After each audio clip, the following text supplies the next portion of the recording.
What if China's intentions in Myanmar are not as they seem? Could the dragon's actions be a shrewd maneuver to advance its own strategic interests? To unravel this complex geopolitical puzzle, we need to go back to the beginning. In February 2021, Myanmar's military, in a shocking turn of events, overthrew the government. This coup d'état set the stage for a dramatic shift in Myanmar's geopolitical landscape. China, Myanmar's main trading partner, was poised to take advantage of this upheaval.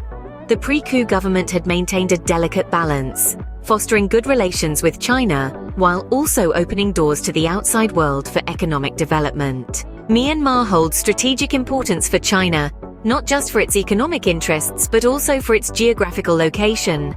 It provides China with access to the Indian Ocean, a vital trade route. Moreover, China mines rare earth metals in Myanmar, a resource critical to the tech industry, which employs many Chinese workers within the country's borders.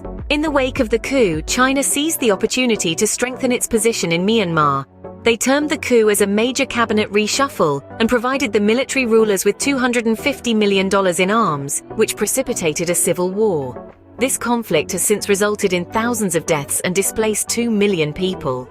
As the world imposed sanctions on Myanmar, China remained defiant. Using its power in the UN Security Council, it limited the scope of sanctions. This defiance, however, was not without its challenges. In October 2023, a militia force known as the Three Brotherhood Alliance emerged in northern Myanmar, posing a serious threat to the army and gaining control of several points along the Chinese border. Astoundingly, China extended support to both the junta and the militias.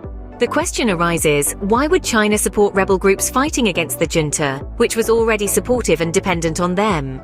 The answer lies in China's strategic interests. The unstable situation on the border was creating economic headwinds for China, and it needed to address this issue in the short term. Despite its support of the junta, China negotiated with the rebels operating on the border to restore order. However, a ceasefire agreement in January 2024 failed. Dissatisfied with the border situation, China deployed the People's Liberation Army on the border to conduct live fire and air defense exercises, signaling its readiness to use military force to take control of the border if the situation did not improve. China's apparent willingness to exert control over the border is not about stopping the junta and restoring peace. It is about China's short and long-term interests. In the short term, China wants stability to restore cross-border trade, restart infrastructure projects, and secure access to the Indian Ocean. In the long term, it eyes a weakened Myanmar as a potential client state, thereby increasing its sphere of influence.